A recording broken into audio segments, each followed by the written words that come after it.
মায়েরা প্রত্যেক দিন চাল মেপে নেওয়ার পর 3 মুঠো করে তুলে রাখেন না? রাখেন? যে রাখে তার ঘরে লক্ষ্মী থাকে, যে না রাখে তার ঘরে লক্ষ্মী না থাকে। বুঝে নেওয়া গেল?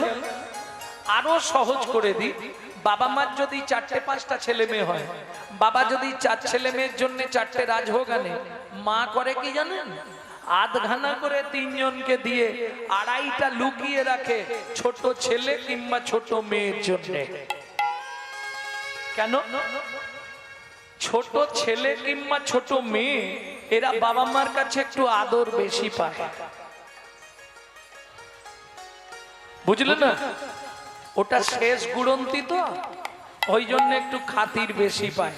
আর দেখবেন যে ছেলে মেয়েগুলো খুব আদরে মানুষ হয়, আদরে আদরে শেষে গিয়ে ওইটাই ড্যাশ তৈরি হয়। বুঝে নেওয়া গেল? বিশ্বপিতার 4 ছেলে, সত্য, তেতা, দাপট, কলি। কলি কোন ছেলে? অত্যাচারী, অনাচারী, ব্যভিচারী, ভ্রষ্টাচারী, কুলাচারী, চরিত্রহীন, লম্পট হয়ে জন্মালো কলি। বিশ্বপিতা জেনে গিয়েছিলেন আমার ছোট ছেলেটা ডেঞ্জার হবে, ওই কারণে সত্য, তেতা, দাপট 3 যুগেই হরিনাম দিলেন, আধখানা প্রেমটা কেটে রাখলেন। এটাকে বলা হয় উদ্ভিদ্বং। এইবার বলি, কাজবাড়িতে মাল যদি উদ্ভিদ হয়ে যায় কোথায় রাখে? ইংলিশে বলা হয় স্টোর রুম, গ্রাম্য ভাষায় বাংলায় বলা হয় ভাড়ার ঘর, নাকি? উদ্ভিদ্বং, ক্লিয়ার? এইবার চলুন, দ্বিতীয় সমাজ কি ছিল? নৈবিত্তং। আমাদের নিত্য প্রয়োজন কি? 4টে জিনিস: আহার, বিহার, নিদ্রা, মৈথুন। এখন 2টো বাদ দিলেও বেঁচে থাকবো, কিন্তু 2টো কম্পালসারি চাই। গুছিয়ে খেতে হবে আর মন ভরে ঘুমাতে হবে। ইশারা হতেই দেখলেন না? কিন্তু মানুষ কি বোকা দেখো, একবারও ভাবেনি আজকে এই পর্যন্ত ভর্তি করে যা ঢোকাবে কাল সকালেই ওটা মাটি হয়ে যাবে। কিন্তু এখান থেকে যেটা একবার ঢুকি নেবে 7টা জন্ম তোমার ভেতর থাকবে। তুমি যেখানেই জন্ম ভক্তি নিয়েই জন্মাবে। প্রেম সে বললো চৈতন্য মহাপ্রভু কি জয়। বুঝে নেওয়া গেল? ভক্তমন্ডলী, ভক্তিমতী মায়েরা, তাহলে নৈবিত্য আমাদের নিত্য প্রয়োজন। গুছিয়ে খেতে হবে, আগে খাওয়া, ঘুম যা পারে হোক। খাওয়ার জন্য এত ছুটাছুটি নয়, বলো? আমি এসেছি কিসের জন্য? পয়সা পাবো, বাড়িতে গিয়ে ভালো মন্দ কিনে গোবিন্দকে ভোগ লাগিয়ে প্রসাদ পাবো। আবার কেউ আছে গোবিন্দ টোবিন্দ দরকার নেই, আমি নিজেই গোবিন্দ গুছিয়ে গিলবো, তারপর যার যেমন ভাব তার তেমন। যাই হোক, তাহলে খাওয়াটা মেন। এইবার বলি, আমরা যে খাদ্য খাবার গুলো খাই, কারো খাওয়া নিয়ে আমি কিছু বলবো নি, ভয় নেই, যে যা খাচ্ছে খাক, আমার বলে লাভ নেই। তবে মানুষ, তুমি তোমার দাঁতটা একবার আয়নায় দেখে খাওয়াটা নির্বাচন করে নিও। যার দাঁত যেমন সে তো তেমন খাবে। সিংহর দাঁত যেমন সিংহ তেমন খায়, বাঘের দাঁত যেমন বাঘ তেমন খায়, গরুর দাঁত যেমন গরু তেমন খায়। মানুষ তোমার দাঁত যেমন তুমি তেমন খেলেই ভালো থাকবে। এর থেকে আর ভালো কি করে বলবো? এবার বুঝে নাও ভক্তমন্ডলী, ভক্তিমতী মায়েরা, তাহলে নৈবিত্য আমাদের নিত্য প্রয়োজন খাওয়া। বলি, আমরা যে ভাত, ডাল, তরি, তরকারি যে যা খাই, কার জন্য খাই? দেহের জন্য। দেহটাকে হিষ্টপিষ্ট রাখতে হবে। কিন্তু দেহটায় যিনি অর্গানাইজ করছেন, অর্গানাইজ যিনি করছেন, এই যে সুইচ মেরে দিয়েছে, কথা বেরোচ্ছে, সুইচ বন্ধ করে দিলেই বন্ধ হবে। সুইচ মারলে হাত পা চলবে, নাহলে বন্ধ হয়ে যাবে। সুইচ মারলে চোখ পিটপিট করবে, নাহলে বন্ধ হয়ে যাবে। তিনি কে? যিনি অর্গানাইজার। গীতার ভাষায় যাকে বলা হয়েছে আত্মা রাম। তিনি কিন্তু এই জড়জাগতিক ভাত ডাল তরি তরকারি খায় না, তার খাবার হলো বিশুদ্ধ হরি নামামৃত সুধা রস। এবার প্রশ্ন হবে, বিশুদ্ধ বললাম কেন? জলকে ফিল্টার করলে শুদ্ধ হয়, শুদ্ধকে ফিল্টার করলে পরিশুদ্ধ হয়, পরিশুদ্ধকে ফিল্টার করলে বিশুদ্ধ হয়। হরিনাম শুনলে জীবের কল্যাণ হয়। বলুন, এতদিন হরিনাম শুনছেন, কি কি কল্যাণ হয়? একদম চৈতন্য চরিতামৃতের প্রথম আদি লীলাতেই আছে, কেহ বলে নাম শুনিলে হয় রে পাপ ক্ষয়, কেহ বলে নাম শুনিলে হয় রে পাপ ক্ষয়, কেহ বলে নাম শুনিলে থাকে না জমের ভয়, কেহ বলে নাম শুনিলে থাকে না জমের ভয়। হরি নামের বহু অর্থ দুই মুখ মানে, হরি নামের বহু অর্থ দুই মুখ মানে, সর্বমঙ্গল হরে ইহাই মোরা জানি, সর্বমঙ্গল হরে ইহাই মোরা জানি, সর্বমঙ্গল হরে ইহাই মোরা জানি, তাই মঙ্গল হরি ইহাই মোরা জানি, সর্বমঙ্গল হরে ইহাই মোরা জানি। তাহলে পাপ ক্ষয় হয়, সংসারে অশান্তি চলে গিয়ে শান্তির সন্ধান পাওয়া যায়। নৈবেদ্যং আমাদের নিত্য প্রয়োজন কি? ভেতরের লোকটাকে বাঁচিয়ে রাখতে গেলে নিত্য প্রয়োজন কি? হরি নামামৃত সুধা রস। কিন্তু সেটা বিশুদ্ধ চাই। বিশুদ্ধ কেন বললাম? যেমন ধরুন, ডক্টর বিধানচন্দ্র রায় বলতেন, দুধ খেলে শরীরের 32 রকম ভিটামিন জন্মায়, কিন্তু দুধটা যদি বিড়ালের মুখ দেওয়া হয়, ও ভিটামিন হবে? ও তো ডিপথোরিয়া হয়ে মরবে। তাহলে হরিনাম শুনলে জীবের কল্যাণ হয় যদি আচারী ভক্ত বৈষ্ণবের মুখের হরি কথা হয়। অনাচারী ব্যক্তির মুখে হরি কথা শোনা সর্প উচ্ছিষ্ট সমদুগ্ধ, সাপের এঁটো করা দুধ খেলে যেমন তোমার ভেতর গিয়ে বিষক্রিয়া করবে, অনাচারী ব্যক্তির মুখে হরিনাম শুনতে হয়তো ভালো লাগবে, সারা রাত হরিনাম শুনবে, সকালে গিয়ে সংসারে অশান্তি বাঁধবেই বাঁধবে।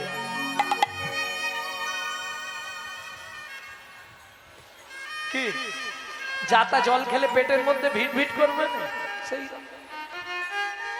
প্রেম সে বলল চৈতন্য মহাপ্রভু কি।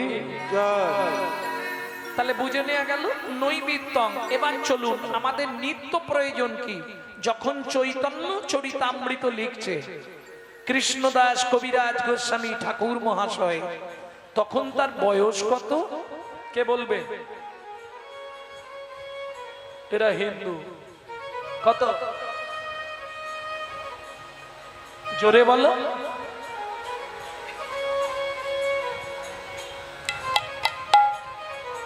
এরা হিন্দু। নিজেদের ধর্মগ্রন্থ চৈতন্য মহাপ্রভুর জীবনী, ভগবানের জীবন কথা, সেটা কত বছর বয়সে লিখেছিলেন কৃষ্ণদাস? যখন গ্রন্থ রচনা করতে বসলেন তখন তার বয়স হচ্ছে 80 বছর।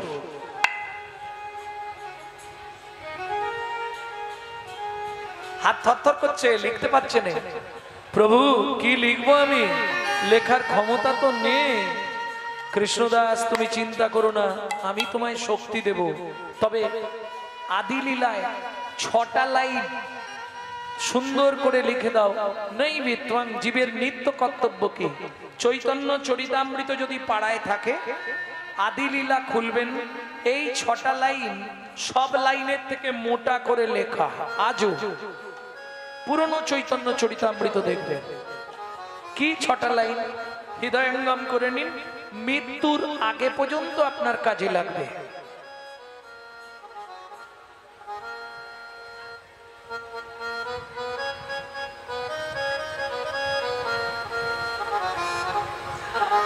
মৃত্যুর আগে পর্যন্ত এটা আপনার কাজ দেবে।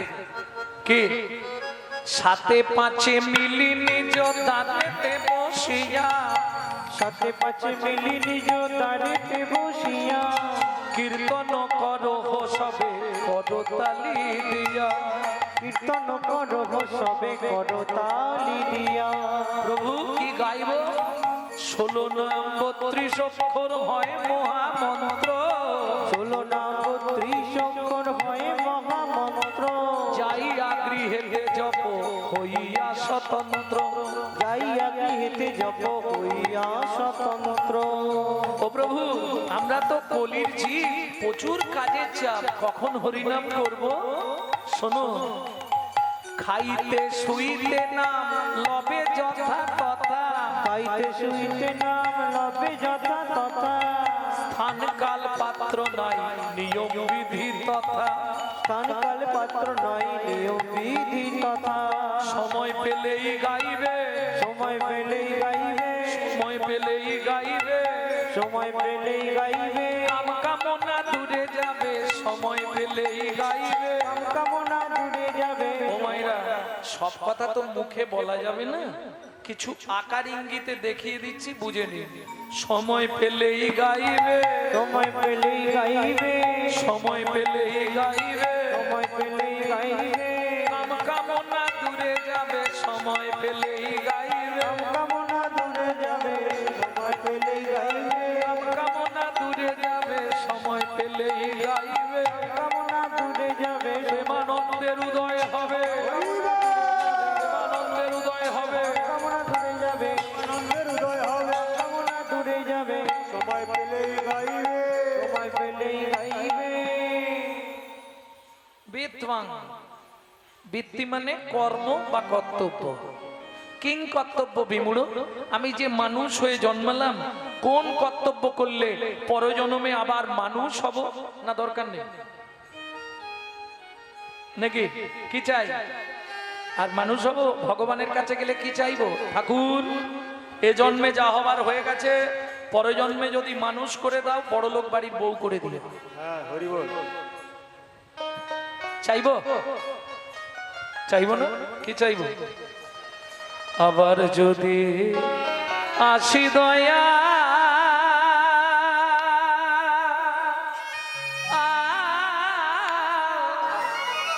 এ ভব সারে,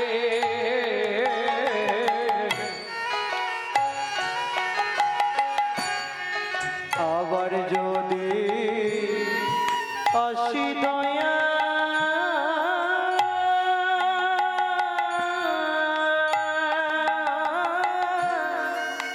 এই ভব সংসারে,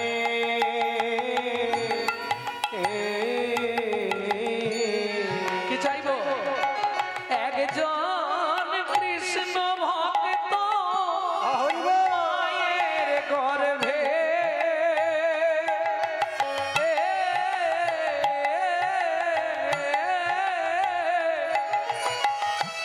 জন্ম দিও মোরে,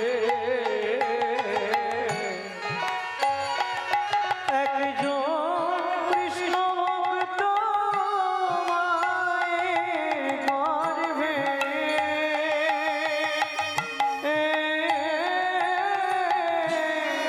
জন্ম দিও মোরে।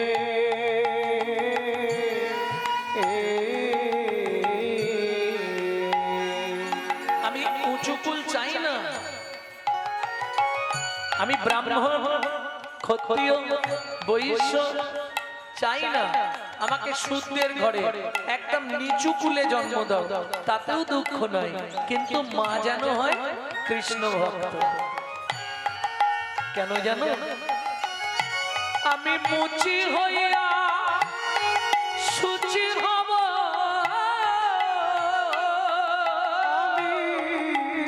মুচি হইয়া সুচি হব, আমি মুচি হইয়া সুচি হব, আমি মুচি হইয়া সুচি হব, গাইব তোমার নাম,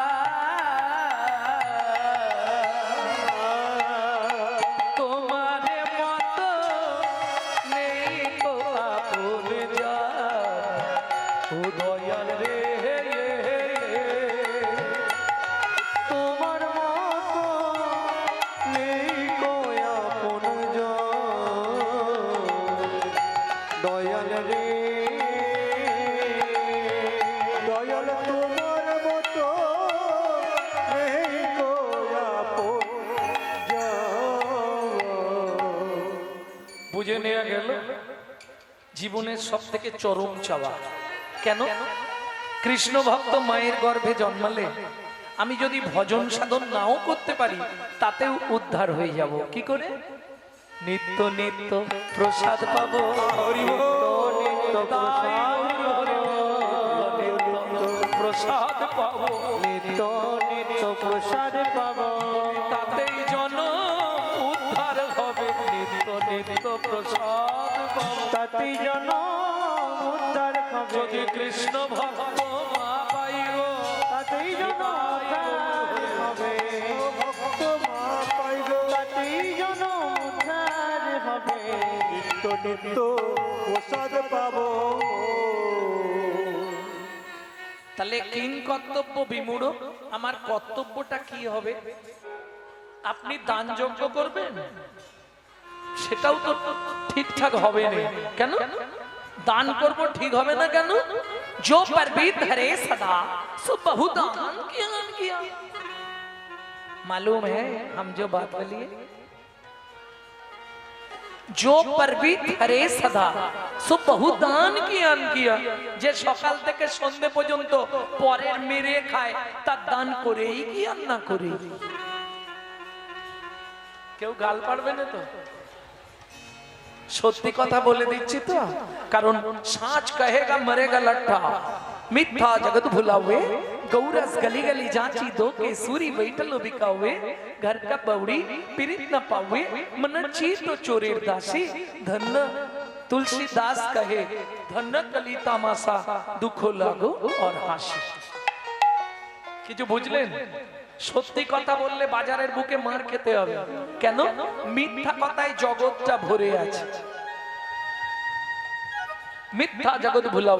তার প্রমাণ নেবেন? গয়লা বাড়ি বাড়ি দুধ বিক্রি করতে যাচ্ছে, দুধ বিক্রি হচ্ছে না। বৌদি দুধ নেবে? দুধে জল। ও আমার দুধে জল, ঠিক আছে বাবা থাক। কিন্তু যিনি মদের দোকানদার, ভোর 5টা বাজলেই তার দোকানে দরজা নাড়াবে, গতন্দা দরজা খোলো, গাহাত থরথর করছে। এতে কি হচ্ছে? ঘর কা বৌড়ি পীড়িত না পাওয়ে, মন ची तो चोरेर दासी, तुलसीदास कहे धन्य कली तमाशा, दुख लागो और हासि। বুঝে নিয়ে গেল? তাহলে উচিত কথা বলা যাবে না। দান করলে ধর্ম হয়। কোন ব্যক্তি? जो परबीत हरे सदा सो बहु दान किया। যে পরে মেরে খায় তার দান করেই কি আর না করেই কি? जो परदार हरे सदा सो बहु तीर्थ किया। তীর্থে গেলে পুণ্য সঞ্চার হয়। কিন্তু যে স্বপ্নদা পরের দ্বারের অত, তার তীর্থযাত্রা করেই কি আর না করেই কি? শেষ যে কথাটা বলবো মায়েদের জন্য, जो मुंह में पर चाकली सो महू में हरि नाम लिया ना लिया। বুঝে নিলে? চাপার মা ভালো করে শুনে নাও, তুমি এসেই তো শুরু করছিলে। বুঝে নাও, যে মুখে সর্বদা পরের চর্চা, পরের হিংসা, পরের নিন্দা করি, সেই মুখে হরি নাম করেই কি আর না করে? কদিন রহিবে ভব মাঝে, অবিলম্বে করো যাহা করিবার, পরের কথায় কি মায়া সে যায়, মিছে দাগা তুমি পেও না। প্রথম লাইনটা মায়েরা গাইবে। কি? এই গানটা সবাই জানে, আমি মাঝখানটা গেয়ে দিয়েছি। প্রথম লাইন, যার মুখে ভাই হরি কথা নাই, তার কাছে তুমি যেও না। যার মুখে ভাই হরি কথা নাই, তার কাছে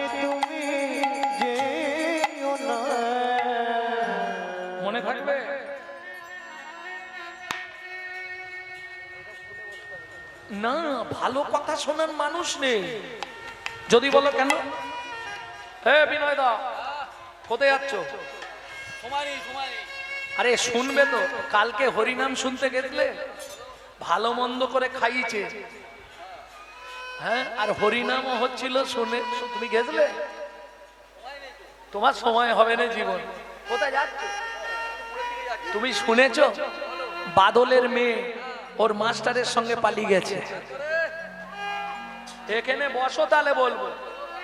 বসো, তুই শালা বসে পড়বে। বাজারে আর যাবে না, ও বাজার রইল চুলোয়, এখন বাদলের মেয়ের গল্প শুনবে। তাহলে ভালো কথা খাবার মানুষ নেই, শুনবার মানুষ নেই, আন কথা শোনার মানুষ মেলে। ওই জন্য বলছে, কে কবে তোমাকে কি কথা বলিবে, সে কথা ভাবিলে কি আর চলিবে। কে কবে তোমাকে কি কথা বলিবে, সে কথা ভাবিলে কি আর চলিবে। বিপদে সম্পদে রাখিবে যে পদে, বিপদে সম্পদে রাখিবে যে পদে, তার পদ কেন ভাবনা। যার মুখে ভাই হরি কথা না, তার কাছে তুমি যেও না। ওই জন্য মহাপ্রভু বলছে, কিছু যদি না করতে পারো, যখনই সময় পাবে গুনগুন গুনগুন করে শুধু নাম করে যাও। হাতে করো কাম, মুখে বলো হরি, মানব জনম যাবে তরি। এছাড়া কোনো উদ্ধার নেই। যত স্বাস্থ্য, সব স্বাস্থ্যের শেষে দেখবেন আপনার বাবা মা শ্রাদ্ধ করাবে, ব্রাহ্মণ শেষে বলবে, বলো পাপ হং পাপ কর্মাহং পাপাত্মা পাপ সম্ভব ত্রাহিমাং পুণ্ডরী কাক্ষ সর্ব পাপ হর হরি। তাহলে কি দাঁড়ালো? আসার সময় হরি, যাবার সময় হরি, শুধু মাঝখানের কদিন আমার আমার আমার আমার করে করে মরি। কি বোঝো?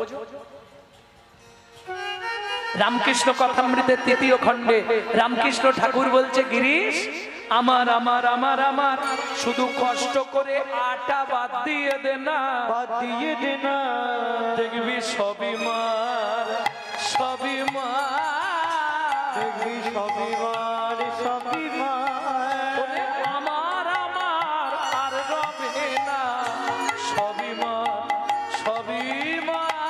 ওরে আমার আমার আর রবে না, সবই মার, সবই মার। কে তোমার স্বামী? এই শোনো, কে তোমার স্বামী? শোনো, এই নাটকে যে তোমার স্বামী হয়েছে, আগের নাটকে ভূপেনের মায়ের স্বামী ছিল, পরের নাটকে কাজলের মায়ের স্বামী হবে। এ তো অভিনয়। কিন্তু এইটা যখন তুমি বুঝতে পারবে এটা অভিনয়, আমার অরিজিনাল স্বরূপ হচ্ছে আমি কৃষ্ণদাস, সেদিনেই তোমার নাটক শেষ।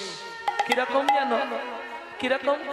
একটু ছোট্ট বলি, এখন যেমন মেয়েরা অভিনয় করছে, আগেকার দিনে মেয়েদের বাড়ির বাইরে বেরোতে দিত না।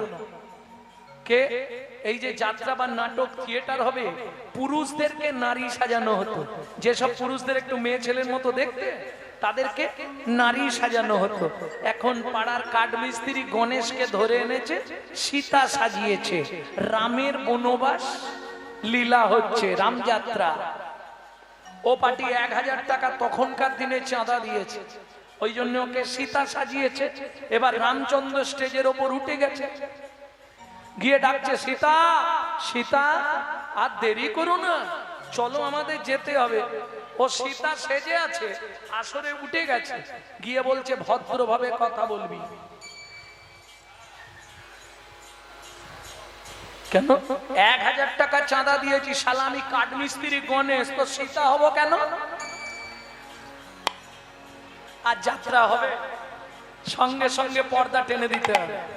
নালে তো মানুষ ঢিল ফেকবে। অতএব জীব নিত্য কৃষ্ণ দাস, এই স্বরূপটা যেদিন সে জেনে যাবে সেদিনই তার সংসার বাসনা ত্যাগ হয়ে যাবে। প্রেম সে বলো চৈতন্য মহাপ্রভু কি। তাহলে এই জ্ঞানটা কবে আসবে, কি করলে আসবে? নিত্য কৃষ্ণ নাম করতে থাকো। একদিন তোমার মনে জেগে যাবে আমি তো কৃষ্ণের দাস, আমি তো মায়ার দাস নয়। যেদিন জেনে যাবে সেদিন তোমার ভবসিন্ধু পার হয়ে যাবে। এতদিন হরিনাম শুনছেন, একজন হাত তুলে বলুন কার সংসারে শান্তি আছে? আমি কীর্তন বন্ধ করে তার বাড়ি গিয়ে দাসত্ব করব শুধু শান্তি পাবার জন্য।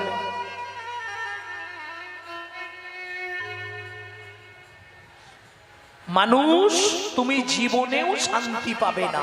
কেন? এই প্রসঙ্গে বিশ্বকবির একটি গান আছে, যদি শুনতে চান আমি শোনাবো। গাইব কি? মানুষ তুমি জীবনেও শান্তি পাবে না। কেন? তুমি ভগবানকে যা বলেছিলে একটাও পালন করোনি। মানুষ তুমি চিটিংবাজ। কেন? আমি বলছি না যে আপনি মালা তিলক করে রাস্তায় রাস্তায় ঘুরুন, কলিযুগ পারবেন না। হঠাৎ করে যদি আপনি মালা তিলক করেন, গোটা পাড়ায় সমালোচনা ঝড় বয়ে যাবে। দেখেছিস হারানের বউ আবার ভক্ত হয়ে গেল। আর বলবেন না গো, নিজেরা করবে না, কেউ করলে তার পিছনে খাঁচি দিতে ছাড়বে না। এটা শুধু হিন্দু ধর্মে আছে, অন্য কোন ধর্মে পাবেন না। এটাই লজ্জা। আপনি আপনার ঘরে বসে হরিনাম করবেন, পাশের বাড়ি থেকে অবজেকশন দেবে, আমার মেয়ে পড়তে পারছে না। হিন্দুদের চরম শত্রু হচ্ছে হিন্দুরা নিজেরা, যার জন্য হিন্দু ধর্ম আজকে বেহাল। ভাবুন, একটা মুসলমান বাড়ির বাচ্চাকে ডেকে জিজ্ঞেস করবেন, রহিম তো জাতি কিরে? মুসলমান। তো ধর্ম কিরে? বুক ফুলিয়ে বলবে ইসলাম ধর্ম। আমাদের বাড়ির একটা বাচ্চাকে, বাচ্চা নেই নালে বুঝিয়ে দিতাম এক্ষুনি, ডেকে জিজ্ঞেস করবেন তো জাতি কি? আরে তো জাতি কি বলতে পারবে না, জাতি বলতে পারবে না, ধর্ম তো দূরের কথা। কোথায় গেল? ওই বাচ্চাটাই সুন্দর করে উত্তর দেবে। এই সকালে কারোর সঙ্গে দেখা হলে ইংরেজিতে কি বলতে হয়? Good morning. উচ্চ শিক্ষায় শিক্ষিত করছে, বাপ বলা তুলে দিচ্ছে ড্যাড, আর সেই ছেলেই বড় হয়ে বলছে এবার শালা। হ্যাঁ, जैसा गुरु तैसा चला, मागदा भेली तो देटा ठेला। চলে যান মায়াপুর ইস্কনে, তারা বিদেশ থেকে এসে আমাদের ধর্ম নিয়ে নাড়াচাড়া মেরে খাচ্ছে। এখনো হরে কৃষ্ণ এটা পরিষ্কার আমাদের বাঙালিদের মতো বলতে পারে না। পারে? হরে কৃষ্ণা হরে কৃষ্ণা। আর আমরা বাংলার এমন চরিত্রহীন সন্তান হিন্দু জাতি, নিজের বাবাকে ছেড়ে দিয়ে শ্বশুরকে বাবা বলা প্র্যাকটিস করছি। এটাই আমাদের চরিত্র। যদি বলেন কেন এই কথা বললাম, একটু বলবো। কদিন আগে 25শে ডিসেম্বর বড়দিন, কার বাড়িতে কেক আসেনি? একটু হাত তুলুন তো দেখি। ও হাত উঠবেন। 25শে ডিসেম্বর বড়দিন ছিল, কার বাড়িতে কেক আসেনি? কেক আসেনি। কে আছেন? হাত তুলুন। একজন পেলাম। তাহলে সবাই কেক খেয়েছে? যুক্তিটা দেখো, সবাই তাহলে কেক খেয়েছে। নিজের বাবাকে ছেড়ে দিয়ে শ্বশুরকে বাপ বলা প্র্যাকটিস। বাংলার যিনি ভগবান, আমাদের জন্য 24 বছর বয়সে যখন যৌবন স্ত্রীকে ফেলে রেখে শুধু বাঙালির কথা ভেবে আত্মবলিদান দিল, তার কথা কেউ ভাবলো না। যিশু খ্রিস্টের জন্মদিন পালন করছে বাড়িতে কেক খেয়ে। লজ্জা থাকা দরকার হিন্দু জাতি। এখনো সময় আছে। সব থেকে দুঃখ কোথায় জানেন? হিন্দু বাড়ির ছেলেমেয়েরা মন্দিরের পাশ দিয়ে চলে যায়, ভগবানকে একটা প্রণাম করে না। হ্যাঁ, এটাই দুর্ভাগ্য আমাদের, এটাই কষ্টে। ভক্তমণ্ডলী, ভক্তিমতী মায়েরা, আজকে হিন্দু ধর্মটা যার জন্য সব ধর্মের পিছনে পড়ে গেল, 10,000, 20,000, 30,000 টাকা দিয়ে মোবাইল গুলো কিনছে, আর যখন কল আসে রিসিভ করার সময় পরের বইয়ের নাম করে হ্যালো হ্যালো। কেন ফোনটা ধরে বলা যায় না হরে কৃষ্ণ, জয় নিতাই, জয় রাধে, গৌর হরি বল? তাহলে তো আমার হিন্দু ধর্মটা প্রচার হয়। সেটা করব না, পরের বইয়ের নাম করব। হ্যাঁ, এটা এদের চরিত্র। কি ভাবুন একটু, আর না ভাবুন আর না ভাবুন, দিন এগিয়ে এসেছে, তৈরি হয়ে যাবে। কদিন আর থাকতে পারবেন নিজের বাড়িতে, এটা চিন্তার বিষয়। এখনো সময় আছে, কাল থেকে যার সঙ্গে দেখা হবে হরে কৃষ্ণ, যদি বলে কথা বলবো, নালে তার মুখের দিকে তাকাবো না, এই প্রতিজ্ঞা নিতে হবে। তবে হিন্দু ধর্ম বাঁচবে। জাগো হিন্দু জাগো, দেশের কাজে লাগো। জাগো হিন্দু জাগো, দেশের কাজে লাগো। জাগো হিন্দু জাগো, দেশের কাজে লাগো। জাগো হিন্দু জাগো, দেশের কাজে লাগো। জাগো লক্ষ্মী মায়ের দ্বার,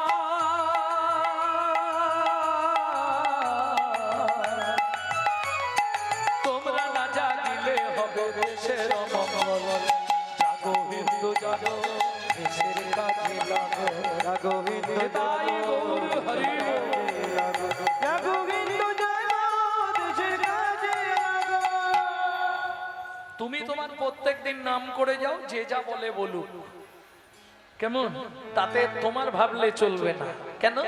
হস্তি চলতি বাজার মে তো কুত্তা ভক্তি হাজার মে। হাতি যখন বাজার দিয়ে চলে যায়, অনেক কুকুর ঘেউ ঘেউ করে, হাতি কোনো দিকে তাকায় কি? সে তার এক মনে চলেছে। এইটা তোমাকে ভেবে নিতে হবে। তোরা যে যা বলিস ভাই, আমার সোনার হরিণ চাই। খালি গড় করার ছিঁড়িটা দেখেছ? এটা কি?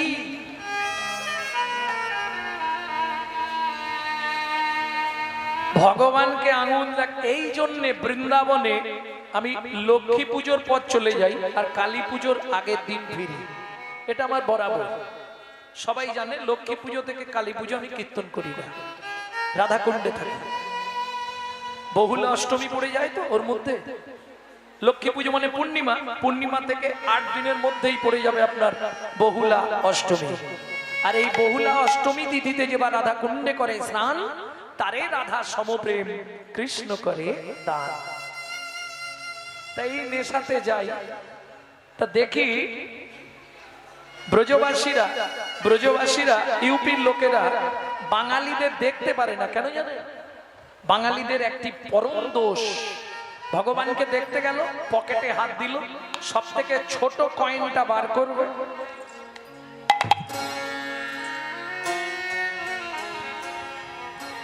আরে তুই যদি ভগবানকে ছুঁড়ে দিস, ভগবান তোর হাতে দেবে তো, তোকেও ছুঁড়ে দেবে। আর এমন ছুঁড়ে দেবে, সেদিন কেঁদে কুল পাবি। কেন? আপনি কিসের উপর নির্ভর করে এটা বলছেন? গীতা, যে যথা মাং প্রপদ্যন্তে স্ত্রাং তথৈব ভজম্যহম। আমাকে যে যেমন দেবে, আমি তাকে তেমন দেব। বুঝে নেওয়া গেল? ও শত জ্ঞান দিলেও হবে। তাহলে নৈবেদ্যাং নিত্য প্রয়োজন হরিনামামৃত সুধারস। গুনগুন করলেও হবে, গুনগুন করে গাইলেও হবে, কিন্তু তাতে মুশকিলটা কি? লাভটা একটু কম হবে। জোরে গাইলে লাভ বেশি। কি লাভ? আপনার বাড়িতে টিকটিকি, গিরগিটি, আরশোলা, মাকড়সা, মশা, মাছি এরা নাম শুনবে, নাম শুনে উদ্ধার হবে, এদের তিল তিল পূর্ণ আপনার অ্যাকাউন্টে জমা হবে। প্রেম সে বলো চৈতন্য মহাপ্রভু কি। তাহলে কি করবেন? একমাত্র জীবের একটাই উদ্ধারের পথ, गोकटी दाने गहने चकाशी मागे पयागे कटी कल्पवासी सुमेरु समतुल हिरण्य दाने नहीं तुल्लो राधा श्री गोविंदो नामे कृष्ण नमं जगत बंधु जगत जंगनं वरा कृष्ण नमः जगत बंधु जगति जगुनं वरा कृष्ण नमं विश्वधरं जगतं पापो हरा कृष्ण नमः विश्वधरं जगतं पापं हरा नामेर परार धर्म নাই রে নামের পড়ার ধর্ম নাই হরি নামের পরার ধর্ম নাই রে নামের পড়ার ধর্ম নাই যত দান যজ্ঞ করো ভাই রে নামের পরার ধর্ম নাই রে দান যোগ্য করো ভাই রে নামের পড়ার ধর্ম নাই রে বাংলার ভগবান তথা শ্রীকৃষ্ণ চৈতন্য মহাপ্রভু সন্ন্যাস গ্রহণের পর প্রথম যখন গেলেন নীলাচলে জয় জগন্নাথ বলতে বলতে জগন্নাথকে জড়িয়ে ধরতে গেলেন পুরীর পান্ডারা তারা উৎকলবাসী তারা তো আমাদের বাংলার ভগবানকে চেনে না এক ধাক্কা দিয়ে মহাপ্রভুকে একবারে দরজার বাইরে ফেলে দিলেন কিন্তু আশ্চর্যের বিষয় মহাপ্রভুর দেহটা মাটিতে পড়ার আগে তৎকালীন যিনি জগন্নাথের সেবক তিনি সেবা করতেই আসছিলেন তিনি অবস্থা লক্ষ্য করে কোল পেতে দিলেন মহাপ্রভু গিয়ে তার কোলের ওপর পড়লেন যখন মহাপ্রভুকে কোলের মধ্যে পেয়েছে মহাপ্রভুর ওই রূপমাধুর্যমণ্ডিত স্বরূপ দর্শন করে এই শ্লোকটা সেইখানে দাঁড়িয়ে সেই ভদ্রলোক রচনা করলেন তিনি কে তিনি হলেন তৎকালীন জগন্নাথের সেবক সার্বভৌম ভট্টাচার্য মহাশয় শ্লোকটার মানে কি আনন্দ লীলাময় বিগ্রহ দুঃখ তাপ জ্বালা যন্ত্রণা হতাশা বেদনা কষ্ট আপনার মনে যাই থাক আপনি যদি এক মনে এক ধ্যানে চৈতন্য মহাপ্রভুর ওই স্বরূপ একবার দর্শন করেন আপনার মনের মলিনতা দূরীভূত হয়ে গিয়ে আপনি কুশলে কৃষ্ণ প্রেম সরোবরে অবগাহন করত মহানন্দে জীবন যাপন করতে পারবে তাই গৌর হরি বল। ভাষাগুলো একটু কঠিন বুঝতে কষ্ট সাধু ভাষা বলছি তো লোকাল ভাষা বল নালে বুঝতে পারবে হিমা ভো হেম মানে সোনা ভো মানে ওমাইরা আপনারা যে সোনা পরে আছেন এটা দুবার তিনবার পুরানো হয়ে গেছে পোড়া সোনা অরিজিনাল সোনার রং হচ্ছে কয়লার মতো কুচকুচে কালো তাকে পোড়ালে ওই রং হয়ে যায় বলছে লাখবান কাঞ্চন যিনি গোরার উপর লাবণী সোনাকে 1,00,000 বার পুড়ালে তার যে বর্ণ হয় সেই বর্ণকেও আমার চৈতন্য মহাপ্রভুর অঙ্গের বর্ণ পরাজিত করেছে হিমাভো বারাণাং দিব্য ছবি যারা পড়াশোনা করে এরা বুঝবে দিব্য ছবি কাকে বলে বলুন ছবি চিনি পিকচার চিনি ফটো চিনি তাই না দিব্য ছবিটা কি এটা তো চিনি না দিব্য ছবি কাকে বলে ফটো পিকচার ছবি 5 বছর 10 বছর মনে থাকবে তারপর আপনি আস্তে আস্তে ভুলে যাবেন কিন্তু কেউ যদি গুরুতত্ত্ব জ্ঞান নয়ন দিয়ে চৈতন্য মহাপ্রভুর ওই দিব্য কলেবর দর্শন করে মৃত্যুর পর 7টা জন্ম তার হৃদয়ে দিব্য ছবি রূপে আঁকা থাকবে দিব্য ছবির অর্থ হলো আপনি চোখ বন্ধ করলেই তাকে দর্শন করতে পারবে বুঝে নেওয়া গেল এইবার চলুন প্রথম যে শ্লোকটি বললাম চিরাদ দত্তাং নিজ গুপ্ত বিদ্বাং যারা পড়াশোনা করেছো শিক্ষিত সমাজ তারা একটু ধ্যান দাও বিদ্বাংটা আমি 3টে সমাস করে নিচ্ছি বিদ্বাং নৈবিদ্বাং উদ্বৃত্তং, উদ্বৃত্ত মানে বাঁচিয়ে রাখা, নৈবৃত্তং মানে নিত্য প্রয়োজন, বৃত্তং মানে বৃত্তি কর্ম বা কর্তব্য। বুঝে নেওয়া গেল? উদ্বৃত্ত কাজ বাড়িতে খেতে জানতো, বিয়ে বাড়ি, ভাত বাড়ি, পৈতে বাড়ি জানতো, প্রথম ব্যাচে কোনোদিনও বসতে নয়। কি হয়, খাবার দেয় কিন্তু একটু টান টান করে দেয়, যাতে শেষে গিয়ে না কম পড়ে। এটাকে বলে উদ্বৃত্তং। আরো সহজ করে দিই,